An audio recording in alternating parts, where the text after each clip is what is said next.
News travelled fast, even in those days. It travelled on the wind, carried by weary travellers and anxious merchants. The news that reached Jerusalem was not good. It spoke of a mighty warrior, a leader called Joshua. He commanded the Israelites. They were sweeping across the land. City after city fell before them.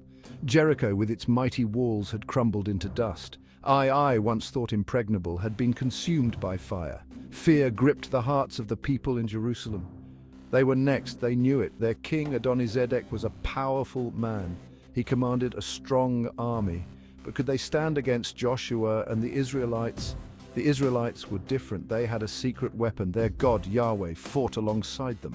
The kings of the Amorites huddled together, whispering in hushed tones. They had to act. They had to stop Joshua before it was too late.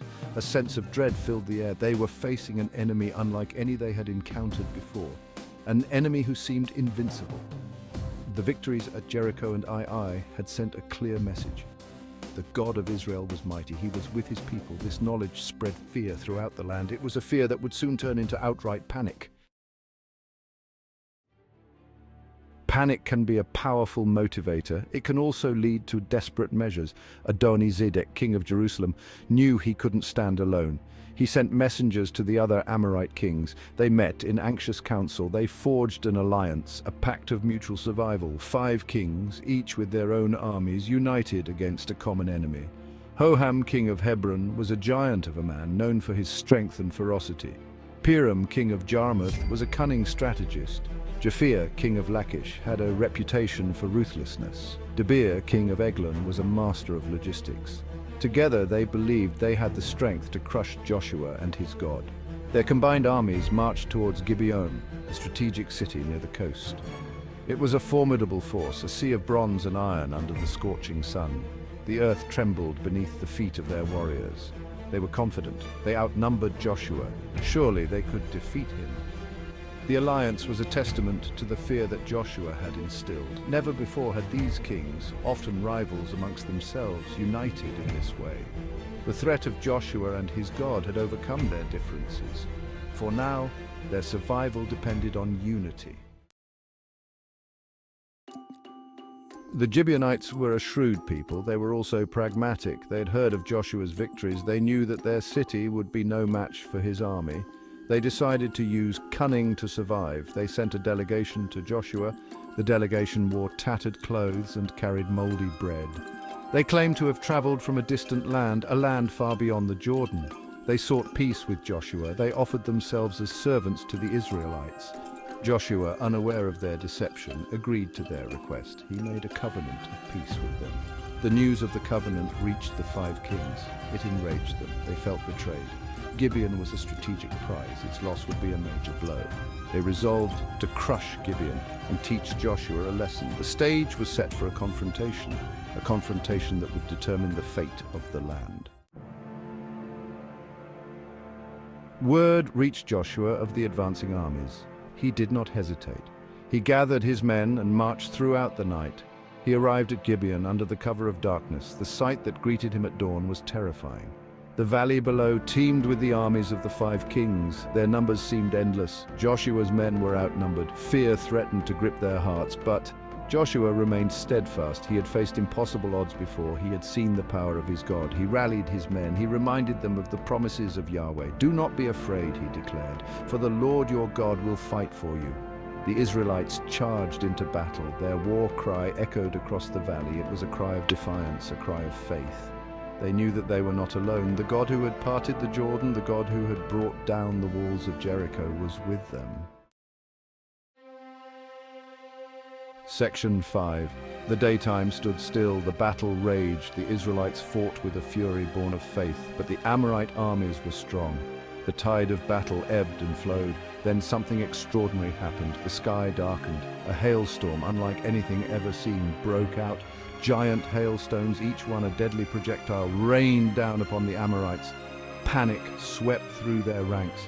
The hailstone inflicted terrible casualties, more than the Israelites could have inflicted with their swords.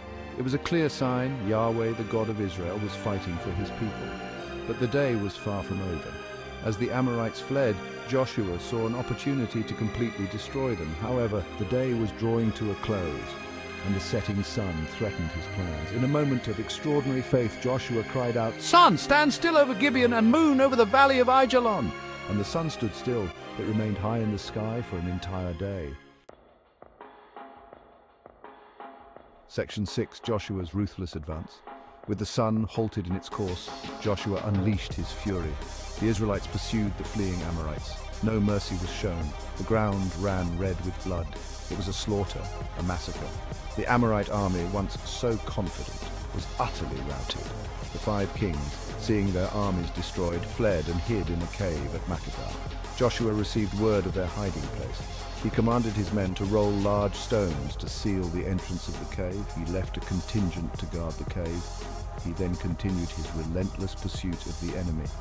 He would not rest until every last Amorite soldier was either dead or captured. Joshua's ruthlessness was not born of cruelty. It was a strategic necessity. He had to show the people of Canaan that defiance was futile.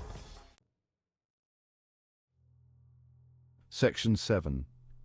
The kings in the cave. With the battle won, Joshua turned his attention to the 5 kings trapped in the cave. He ordered the stone to be rolled away. The 5 kings were brought before him, trembling in fear. Joshua, in a display of both power and humiliation, commanded his commanders to put their feet on the necks of the kings. He then addressed his people. He reminded them of the day's events. He told them that Yahweh had given them the victory. He then ordered the 5 kings to be executed. Their bodies were hung on trees as a grim warning to any who dared to oppose the Israelites. The execution of the 5 kings sent shockwaves throughout the land. It was a clear message. The God of Israel was not to be trifled with. His power was absolute. His judgment was swift and merciless. Section 8. Victory for Israel. The victory at Gibeon was complete. It was a victory of epic proportions. It broke the back of Amorite resistance in the south. The Israelites rejoiced. They sang praises to Yahweh. They had witnessed his power firsthand. They had seen his hand at work in the hailstorm. They had seen the sun stand still at his command. The victory at Gibeon was more than just a military triumph. It was a testament to the power of faith. It showed that with Yahweh on their side, nothing was impossible. The Israelites had faced impossible odds. They had faced a numerically superior enemy, but they had trusted in Yahweh and he had given them the victory. The victory had a profound impact on the Israelites. It strengthened their faith. It gave them the courage to face the challenges that lay ahead.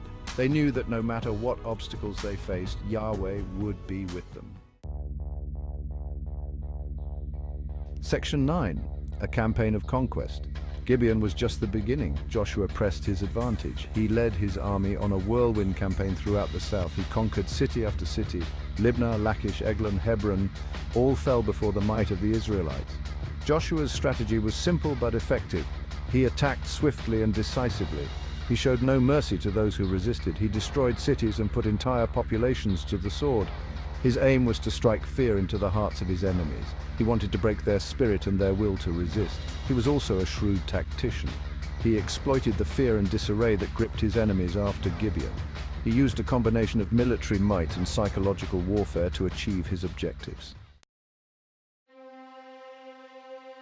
Section 10. The legacy of Joshua.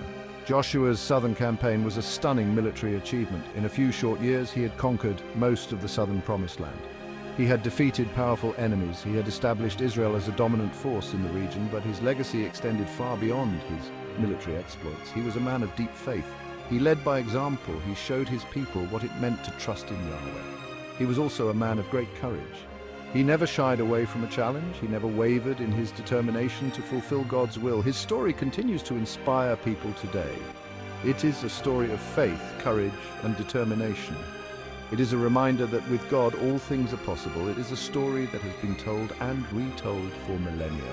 It is a story that will continue to be told as long as people value faith, courage, and determination. Section 11. Echoes of Faith. The story of Joshua's southern campaign is more than just a historical account. It is a timeless tale of faith and courage. It speaks to the power of belief. It shows what can be achieved when people are united by a common purpose and a belief in something greater than themselves. The image of the sun standing still in the sky is etched in the minds of many. It is a powerful symbol of divine intervention. It is a reminder that the laws of nature are subject to a higher power. The story of Joshua's victory at Gibeon continues to resonate today.